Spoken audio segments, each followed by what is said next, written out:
శ్రీ సాయిబాబా జీవిత చరిత్రము 10వ అధ్యాయము. సాయిబాబా జీవితము తీరు, వారు పండుకొను బళ్ళ, సిరిడిలో వారి నివాసము, వారి బోధలు, వారి అనుకువ, అతి సులభ మార్గము మొదలగు అంశాలను ఈ అధ్యాయంలో మనం తెలుసుకోబోచున్నాం. ఎల్లప్పుడూ సాయిబాబాను భక్తి ప్రేమలతో జ్ఞప్తియందుంచుకొనుము. ఏలన వారు ప్రతి మనుజునకు మేలు చేయుటే అందే లీనమై ఉండేవారు. ఎల్లప్పుడూ ఆత్మ ధ్యానములో మునిగి ఉండేవారు. వారిని జ్ఞప్తియందుంచుకొనుటయే జీవన్ మరణముల సమస్యకు పరిష్కారము చేసినట్లు అగును.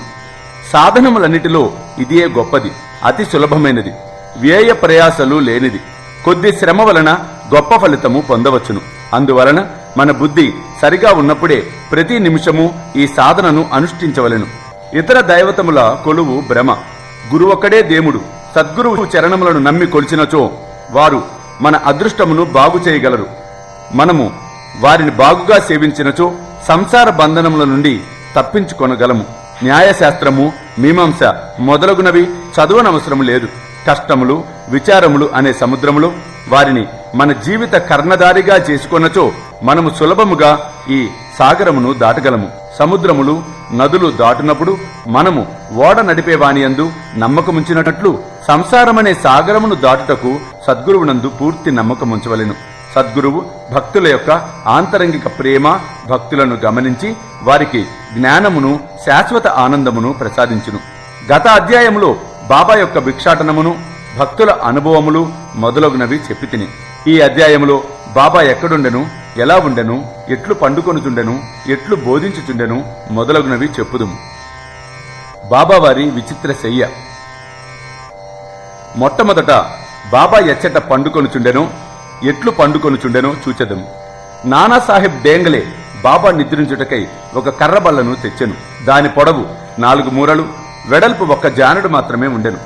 ఆ బల్లను నేలపై వేసి పండుకొనుటకు మారుగా దానిని మసీదు యొక్క వెన్నుపట్టెలకు ఉయ్యల వలె వ్రేలాడగట్టునట్లు పాత చినిగిన గుడ్డపీలికలతో కట్టి బాబా పడుకొనుట మొదలెడెను. గుడ్డపీలికలు పలుచనివి, బలము లేనట్టివి. అవి బల్ల యొక్క బరువును ఎట్లు మోయగలిగెనో అనున్నది గొప్ప సమస్యగా ఉండెను. ఇంకను బాబా యొక్క బరువును కూడా కలిపినచో అవి ఎట్లు భరించుచుండెను అనున్నది ఆశ్చర్య వినోదములకు హేతువయ్యెను. ఎలాగైతేనేమి ఇది బాబా లీలలలో ఒకటి అగుటచే పాత గుడ్డ పీలికలే అంత బరువును మోయగలిగెను. ఈ బల్ల యొక్క 4 మూలల యందు 4 దీపపు ప్రమిదలను ఉంచి రాత్రి అంతయు దీపములు వెలిగించుచుండిరి. ఇది ఏమి చిత్రము! బల్లపై ఆజానుబాహుడగు బాబా పండుకొనుటకే స్థలము చాలనప్పుడు దీపములు పెట్టుటకు జాగా ఎక్కడిది? బాబా బల్లపైన పండుకొనిన ఆ దృశ్యమును దేవతలు సహితము చూచి తీరవలసిందే. ఆ బల్లపైకి బాబా ఎట్లు ఎక్కుచుండెను, ఎట్లు దిగుచుండెను అనునవి అందరికూ ఆశ్చర్యము కలిగించుచుండెను. అనేక మంది ఉత్సుకతతో బాబా బల్లపైకి ఎక్కుట, దిగుట గమనించుటకై కనిపెట్టుకుని ఉండేవారు. కాని బాబా ఎవరికి అంతు తెలియనివ్వలేదు. జనులు గుంపులు గుంపులుగా గుమికూడుటచే బాబా విసుగు చెంది ఆ బల్లను ఒకనాడు విరిచి పారవేశెను. బాబా స్వాధీనములో అష్టసిద్ధులు ఉండెను. బాబా వానిని అభ్యసించలేదు, కోరను లేదు. వారు పరిపూర్ణులు గనుక అవి సహజముగానే వారికి అలవడెను. బ్రహ్మము యొక్క సగుణ అవతారము. 3.5 మూరల పొడవు మనిషి వలె సాయిబాబా కనిపించినను వారు అందరి మనసులందు ఉండేవారు. అంతరంగమున నిస్పృహులైనప్పటికీ బాహ్యముగా బాబా లోకల మేలు కోరువానిగా కనిపించువారు. లోపల వారికి ఎవరి అందును అభిమానము ఉండేది కాదు. కాని బయటకి కోరికల పుట్ట ఎన్నట్లు కనిపించువారు. అంతరంగమున శాంతమునకు ఉనికి పట్టైనను చెంచల మనస్కు వలె కనిపించుచుండెను. లోపల పరబ్రహ్మ స్థితి ఉన్నప్పటికీ బయటకు దయ్యము వలె నటించుచుండెడివారు. లోపల అద్వైతి అయినను బయటకు ప్రపంచమునందు తగులుకొనిన వాని వలె కాన్పించుచుండెను. ఒక్కొక్కప్పుడు అందరునూ ప్రేమతో చూచెడివారు, ఇంకొకప్పుడు వారిపై రాళ్లు విసురుచుండిరి. ఒక్కొక్కప్పుడు వారిని తిట్టుచుండిరి, ఇంకొకప్పుడు వారిని కౌగలించుకొని నెమ్మదిగా ఓరిమితోనూ చెంచలము లేని వాని వలె కనిపించుచుండెను. వారెల్లప్పుడూ ఆత్మానుసంధానమందే మునిగి ఉండేవారు. భక్తులపై కారుణ్యమును చూపుచుండెడివారు. వారెల్లప్పుడూ ఒకే ఆసనమందు కూర్చుండువారు. ప్రయాణములు చేసేవారు కాదు. వారి దండము చిన్న పొట్టి కర్ర, దానిని సదా చేతిలో నుంచుకొనిడివారు. ఇతరమైన ఆలోచనలేమీ లేక ఎప్పుడూ శాంతముగా ఉండువారు. ఐశ్వర్యమును కాని పేరు ప్రతిష్టలను గాని లక్ష్య పెట్టక భిక్షాటనముచే జీవించుచుండెడివారు. అట్టి జీవితమును వారు గడిపిరి. ఎల్లప్పుడూ అల్లా మాలిక్ అనడివారు. భగవంతుడే యజమాని అని దాని భావం. భక్తుల యందు సంపూర్ణ ప్రేమ కలిగి ఉండేవారు. ఆత్మజ్ఞానమునకు ఉనికి పట్టుగాను దివ్య ఆనందమునకు పెన్నిదిగాను కనిపించుచుండువారు. ఆద్యంతములు లేని అక్షయమైనట్టి భేదరహితమైనట్టి బాబా యొక్క దివ్య స్వరూపము. విశ్వమంతా ఆవరించిన ఆ పరబ్రహ్మమూర్తియే షిరిడీ సాయి అవతారముగా వెలిసెను. నిజముగా పుణ్యులు అదృష్టవంతులు మాత్రమే ఆ నిధిని గ్రహించగలుగుచుండిరి. సాయిబాబా యొక్క నిజమైన శక్తిని కనుగొనలేనివారు బాబాను సామాన్య మానవునిగా ఎంచినవారు ఇప్పటికీ అట్లు భావించువారు దురదృష్టవంతులని చెప్పవచ్చును. షిరిడీలో బాబా నివాసము, వారి జన్మతేదీ, బాబా యొక్క తల్లిదండ్రుల గురించి గాని వారి సరైన జన్మతేదీ గాని ఎవరికీ తెలియదు. వారు షిరిడీలో ఉండుట బట్టి దానిని సుమారుగా నిశ్చయింపవచ్చును. బాబా 16 ఏండ్ల వయసున షిరిడీ వచ్చి 3 సంవత్సరములు మాత్రము అచ్చట ఉండిరి. హఠాత్తుగా అచ్చట నుండి అదృశ్యులైపోయిరి. కొంతకాలము పిమ్మట నైజాం రాజ్యములోని ఔరంగాబాదుకు సమీపమున కనిపించిరి. 20 సంవత్సరముల ప్రాయమున చాందు పాటిల్ పెళ్లి గుంపుతో షిరిడీ చేరిరి. అప్పటి నుండి 60 సంవత్సరముల వరకు షిరిడీ వదలక అచ్చటనే ఉండిరి. అటు పిమ్మట 1918వ సంవత్సరములో మహాసమాధి చెందిరి. దీనిని బట్టి బాబా సుమారు 1898వ సంవత్సర ప్రాంతములందు జన్మించి ఉందిరని భావించవచ్చును. బాబా లక్ష్యము, వారి బోధలు. 17వ శతాబ్దంలో రామదాసను యోగి పుంగవుడు వర్ధిల్లెను. గోబ్రాహ్మణులను మహమ్మదీల నుండి రక్షించు లక్ష్యమును వారు చక్కగా నిర్వర్తించిరి. వారు గతించిన 200 ఏండ్ల పిమ్మట హిందువులకు మహమ్మదీలకు తిరిగి వైరము ప్రబలెను. వీరికి స్నేహము కుదుర్చటకే సాయిబాబా అవతరించెను. ఎల్లప్పుడూ వారు ఈ దిగువ సలహాను ఇచ్చెడివారు. హిందువుల దైవమగు రాముడు, మహమ్మదీల దైవమగు రహీము ఒక్కరే. వారిరువురు మధ్య భేదము లేనప్పుడు వారి భక్తులు ఎందుకురా వారిలో వారు కలహమాడుకుంటున్నారు? ఓ అజ్ఞానులారా, చేతులు కలిపి 2 జాతులను కలిసిమెలిసి ఉండుడు, బుద్ధితో ప్రవర్తింపుడు, జాతీయ ఐకమత్యమును సమకూర్చుడు. వివాదము వల్ల గాని ఘర్షణల వల్ల గాని ప్రయోజనము లేదు. అందుకే వివాదమును విడువుడు, ఇతరులతో పోటీ పడకుడు. మీ యొక్క వృద్ధిని మేలును చూచుకొనుడు. భగవంతుడు మిమ్ములను రక్షించును. యోగము, త్యాగము, తపస్సు, జ్ఞానము మోక్షమునకు మార్గములు. వీనిలో ఏదైనా అవలంబించి మోక్షమును సంపాదించనిచో మీ జీవితము వ్యర్థము. ఎవరైనా మీకు కీడు చేసినచో ప్రతి అపకారము చేయకుడు. ఇతరుల కొరకు మీరేమైనా చేయగలిగినచో ఎల్లప్పుడూ మేలు మాత్రమే చేయుడు. సంగ్రహముగా ఇదియే బాబా యొక్క బోధ. ఇది ఇహమునకు పరమునకు కూడా పనికివచ్చును. సాయిబాబా సద్గురువు. గురువులమని చెప్పుకొని తిరుగువారు అనేకులు కలరు. వారు ఇంటింటికి వీణ చిరతలు చేతపట్టుకుని ఆధ్యాత్మిక ఆడంబరమును చాటెదరు. శిష్యుల చెవులలో మంత్రములను ఊది వారి వద్ద నుంచి ధనము లాగెదరు. పవిత్ర మార్గమున మతమును బోధించదమని చెప్పెదరు. కాని మతమనగానేమో వారికే తెలియదు. స్వయముగా వారు అపవిత్రులు. సాయిబాబా తన గొప్పతనమెన్నడును ప్రదర్శించవలను అని అనుకొనలేదు. వారికి శరీరాభిమానము ఏమాత్రమూ లేకుండెను. కాని భక్తుల యందు మిక్కిలి ప్రేమ మాత్రము ఉండెడిది. నియత గురువులని అనియత గురువులని గురువులు 2 విధములు. నియత గురువులనగా నియమింపబడిన వారు. అనియత గురువులనగా సమయానుకూలంగా వచ్చి ఏదైనా సలహానిచ్చి మన అంతరంగమునున్న సుగుణమును వృద్ధి చేసి మోక్ష మార్గము త్రొక్కునట్లు చేయువారు. నియత గురువుల సహవాసము నీవు నేనను ద్వంద్వాభిప్రాయమును పోగొట్టి యోగమున ప్రతిష్ఠించి తత్వమసి అగునట్లు చేయును. సర్వ విధముల ప్రపంచ జ్ఞానమును బోధించు గురువులు అనేకులు కలరు. కాని మనలను ఎవరైతే సహజ స్థితి అందు నిలుచున్నట్లు చేసి మనలను ప్రపంచపు ఉనికికి అతీతముగా తీసుకొని పోయేదరో వారు సద్గురువులు. సాయిబాబా అట్టి సద్గురువు. వారి మహిమ వర్ణనాతీతము. ఎవరైనా వారిని దర్శించినచో బాబా వారి యొక్క భూత భవిష్యత్ వర్తమానములన్నిటినీ చెప్పువారు. ప్రతి జీవి అందు బాబా దైవత్వమును చూచేవారు. స్నేహితులు విరోధులు వారికి సమానులే. నిరభిమానము సమత్వము వారిలో మూర్తిభవించినవి. దుర్మార్గుల అవసరములు కూడా తీర్చెడివారు. కలిమి లేములు వారికి సమానం. వారు మానవ శరీరముతో ఉన్నప్పటికీ వారికి శరీరమందు కాని గృహమందు కాని అభిమానము లేకుండెను. వారు శరీరదారుల వలె కనిపించినను నిజముగా నిశ్శరీరులు, జీవన్ముక్తులు. బాబాను భగవానుని వలె పూజించిన షిరిడి ప్రజలు పుణ్యాత్ములు. తినుచు త్రాగుచు తమ దొడ్లలోనూ పొలములలోనూ పనిచేసుకొనుచు వారెల్లప్పుడూ సాయిని జ్ఞప్తియందుంచుకొని సాయి మహిమను కీర్తించుచుండేవారు. సాయి తప్ప ఇంకొక దైవమును వారు ఎరిగి ఉండలేదు. షిరిడి స్త్రీల ప్రేమను, భక్తిని, దాని మాధుర్యమును వర్ణించుటకు మాటలు చాలవు. వారు అజ్ఞానులైనప్పటికీ ప్రేమతో పాటలను కూర్చుకొని వారికి వచ్చు భాషా జ్ఞానముతో పాడుచుండిరి.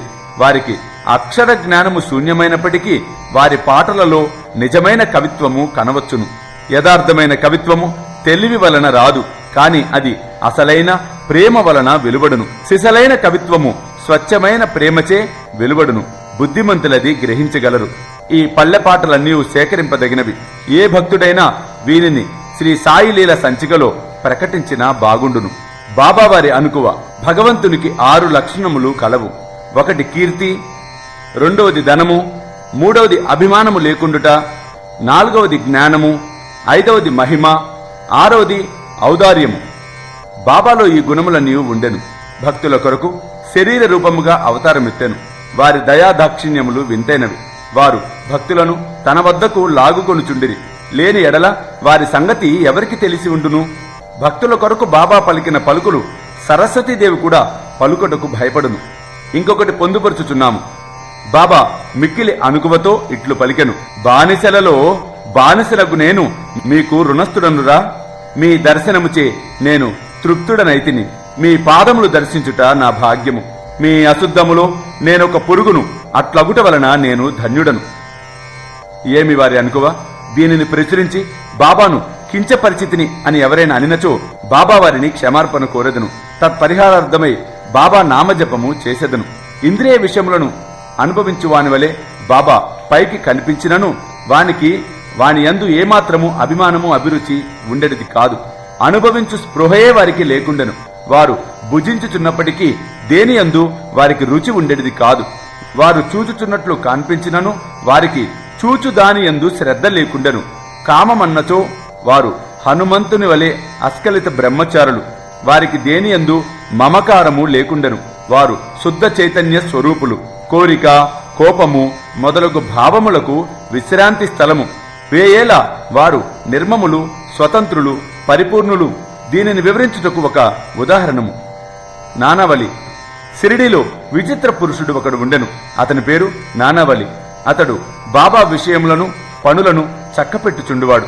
ఒకనాడతడు బాబా వద్దకు పోయి గద్దెపై నుంచి దిగమని కోరెను.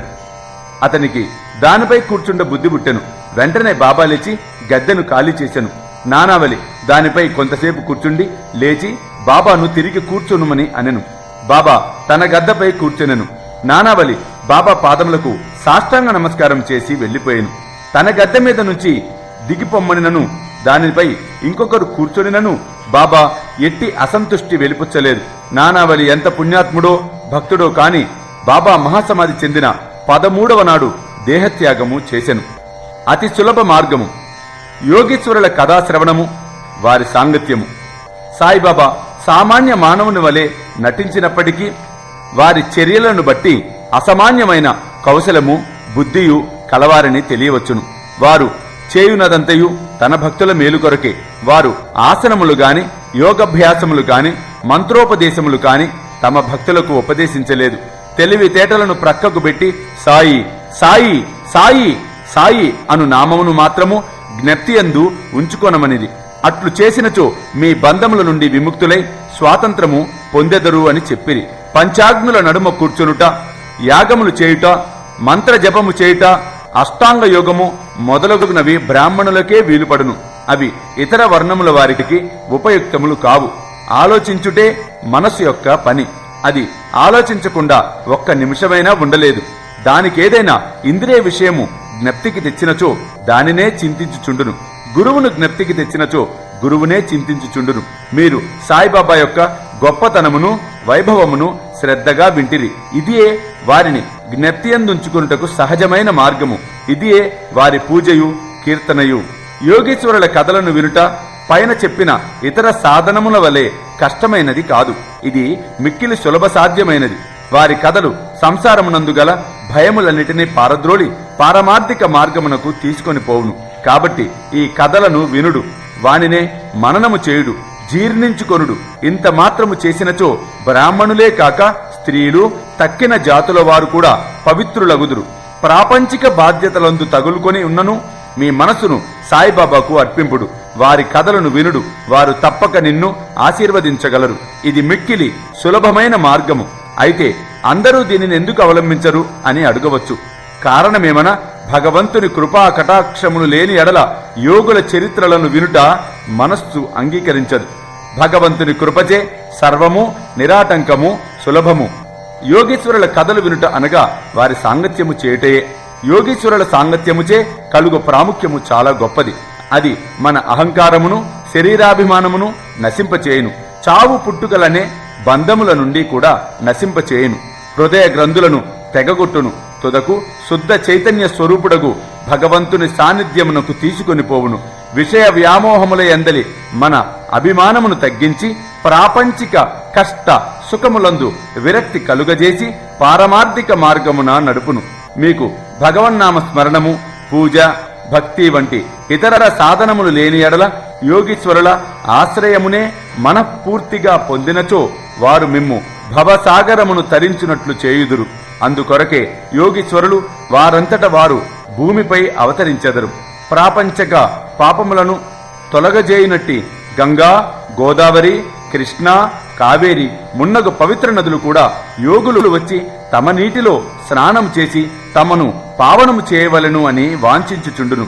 అట్టిది యోగుల వైభవము. మన పూర్వజన్మ సుకృతముచే మనము సాయిబాబా పాదములను బట్టితిమి. ఈ అధ్యాయమును సాయిబాబా రూపమును ధ్యానించుచు ముగించదము. మసీదు గోడకు ఆనుకొని ఊది మహాప్రసాదమును తన భక్తుల యోగ క్షేమములకై పంచిపెట్టు సుందర స్వరూపుడును, ఈ ప్రపంచము మాయ అని చింతించువాడును, పరిపూర్ణానందములో మునిగియుండు వాడగు సాయి పాదములకు సాష్టాంగ నమస్కారములు. ఓం నమో శ్రీ సాయినాథ. శాంతి శాంతి శాంతి. 10వ అధ్యాయం సంపూర్ణము. సర్వం శ్రీ సాయినాథార్పణమస్తు.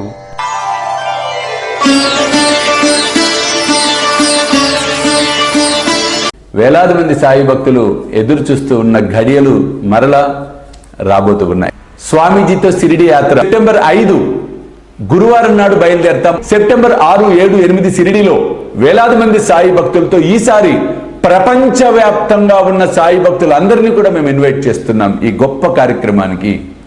కాబట్టి మీరు నాతో రావాలి, ఈ యాత్రలో పాలు పంచుకోవాలి అనుకుంటే త్వరితగతిన కింద కనిపిస్తున్న ఫోన్ నెంబర్స్కి ఫోన్ చేసి మీ టికెట్స్ రిజర్వ్ చేసుకునే ప్రయత్నం చేయండి.